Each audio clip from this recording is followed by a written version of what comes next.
Present playing another Pay Me No Mind sports and entertainment video.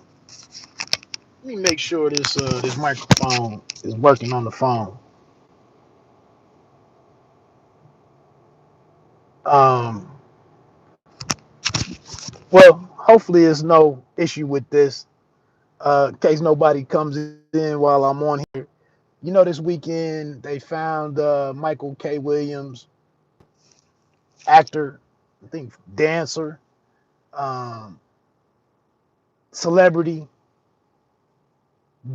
DMX stand-in, but they found him in his apartment, I guess, in Brooklyn, dead or deceased, and it looks like a possible drug overdose. Um, so that's that. Everybody had to come through with their different posts on social media and acknowledging him, paying homage, showing love, uh, and getting speaking their piece on the man. I don't really have anything to say about him as an individual. It's unfortunate. Looking at some of the documentary work that he did, I think on Vice Network or with in conjunction with Vice News, it is a little. It's a little confusing to see that he was involved in what he was involved in, and then when it comes your time to go, it's from drug use. And some of the documentaries I saw where he did the voiceover or did the interviews, and I'm assuming he was some kind of producer or executive producer. It was challenging. I mean, it was dealing with drugs and street violence and whatnot. And then we all know that he comes from his rise to fame was by playing Omar Little, uh, who got wet from time to time, you know, while robbing the dope boys and whatnot. But yeah, I don't have anything. Just unfortunate, unfortunate. Um, but what I did want to say was, in terms of The Wire, um, while he was one of my favorite characters and one of the great arcs, character arcs to follow on the show, I will say my one flaw in one of my most recent rewatches of the entire series. I think that might have been my fourth one, maybe fifth, but I think fourth. Uh, his character kind of went against the grain with everything that Simon and who was the other cat, O'Neill or Neil, uh, everything that they tried to do with the show and all of the authenticity that they uh, tried to maintain. Um, Omar Little really was contrary to all of that. It was quite a bit of Hollywood, as for lack of a better term, but it was quite a bit of exaggeration and Hollywood that they used in making Omar Little what he was. And I'm saying this because if you listen to one of the earlier, one of the in the first season, I believe, listening to the commentary, watching the show with the commentary on, they made a big point on there where they were talking about they made a choice to use a flashback. Uh, and I think it was the one character that was killed, William Galt, I believe it was his name or something like that. But they just on the commentary they said that they hated they really had to work through making a decision to use a flashback so that people could put together two and two of what happened in the scene. And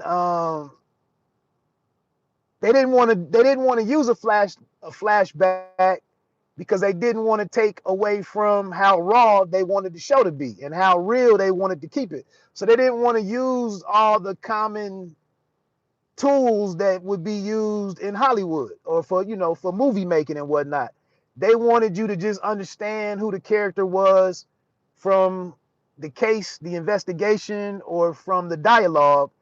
Uh, but they made this one concession or compromise here, thinking that they needed to do it to so that the audience could follow along. And so when I hear them have that kind of discussion in the commentary,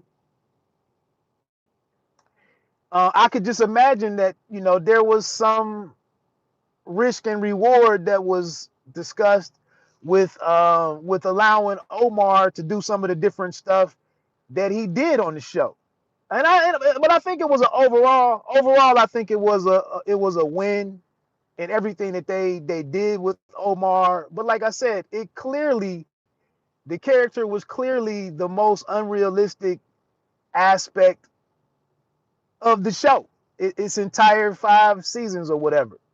But like I said, I think for the greater good of the show, I agree with what they did. But like I said, this last time rewatching it, probably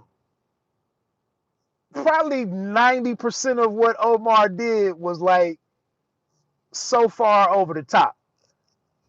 But that's how powerful, because I think Omar was only expected to be used for a few episodes or for a season and whatnot. But for whatever reason or another, they going into the second season or subsequent seasons, they saw something there with that character, and I'm sure there was some kind of reaction from the public that they were picking up on, that they chose him to be there for as long as he was there. But yeah, but definitely my one major beef, and I guess it's the school of thought in sports that you treat all players the same except for the superstar, the elite players, you treat them even better. I think it's something like that is the saying. So I mean, when you have this one character um, from the street characters in the Wire. I guess they had to make an exception for him and do what they did with him. But a lot of his code that he referred to, a man has to have a code, um, and just a lot of stuff that they did with Omar was over the top. I'm gonna get to this next thing that I was talking about with the title with Jason Whitlock. I'm gonna speak more about this on my podcast. It's always personal. But I said I was gonna quit messing with the man's content, quit mentioning the man's content with his podcast Fearless. But I listened to a recent episode because he was doing a tribute to Michael K. Williams, and he was talking about The Wire. So typically, whenever there's some Wire conversation that's gonna be on a bigger platform, something much more popular than myself, or with much more reach than myself, I'm gonna check it out because I like The Wire and I like intelligent conversations about The Wire, and I'm just that type of Wire fan. So when I saw that he was dealing with it with The Wire and the character Omar Little, I was like, let me check this out. And I mean, it's Whitlock's spin-off thing, which even with The Wire, I have a lot of disagreements with Whitlock's commentary or his views on that show. But whatever. I'm like, let me see what he's talking about.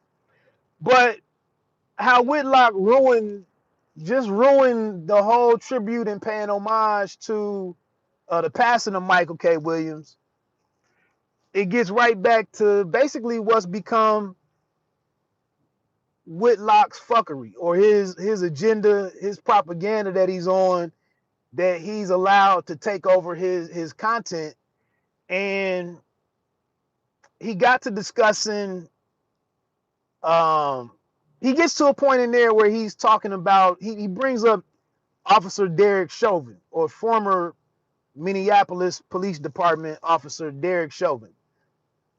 the man who was found guilty for killing George Floyd. Um, but he gets to he mentions Chauvin, and then he says that he said that Chauvin is much just like Presbelusky, who was on The Wire. He says, yeah, Presbelusky was a good dude. He just really didn't have any business being a cop. And he said that's just like Derek Chauvin. And I'm sitting here like, come on, man. I mean, and he takes it a step further to say that Derek Chauvin is not an evil man whatsoever. He just didn't have any business being a cop. And regardless of where you sit on the issue of police brutality or what they call state-sponsored hate crimes or whatever, that state-sponsored terrorism, whatever they call the shit, the people on the left, regardless of what you put into with unarmed people being killed by police officers, unarmed black people, whatever, um, correlations between Chauvin and Presbelusky is that's bullshit. That's super weak. We have nothing to go on with Derek Chauvin to talk about whether or not he was evil or not evil or whatever. It was a dumbass comparison. And then what kills me with some of these platforms, because I had to talk about Michael Smith a couple of weeks ago relative to Sha'Carri Richardson. Why doesn't anybody else on these panels challenge the person that says some bullshit? And the two dudes that are on there on this episode with Whitlock, neither one of them say anything like question what was just said. And I'm blown away with it. As much writing as Whitlock has done, as much as I credit him for being able to put together, ideas and his writing ability and so on and so forth, that just leads me to believe that it's intentional, that you're trying to please a certain audience in making that connection, because it just doesn't line up whatsoever. The only connection between Presbelusky and Derek Chauvin is the fact that each of them was a police officer or an officer of the law. Other than that, and they're white males maybe. So for me, I just wouldn't have stopped there. I wouldn't have tried to drive that point home. I wouldn't have tried to make that connection. It's just a huge fallacy. And I don't need to sit here, and do anything further with Derek Chauvin than what the judicial system has already done. And his track record as a police officer, with the different complaints that were filed against him, that speaks for itself. And I think even the co-host, Uncle Jimmy, I believe it was him, maybe Whitlock came back around and even co-signed it, but they pointed out that Presbelusky came back and was a teacher in season 4, maybe. I think it was season 4. He was a teacher. He gave back. He had a certain interest in Duquan or Dookie. He really became, fascinated with working with the kids and giving back. You can't call all of that out and then liken him to Derek Chauvin. Derek Chauvin did nothing indicating those types of pursuits or interests or nothing. So when I got to that part of the show, it was like, again, I was just trying to check out this man's content, and he in here getting off this bullshit to this new group of people that he's trying to, curry a lot of favor with for the ultimate overall success of his Fearless podcast.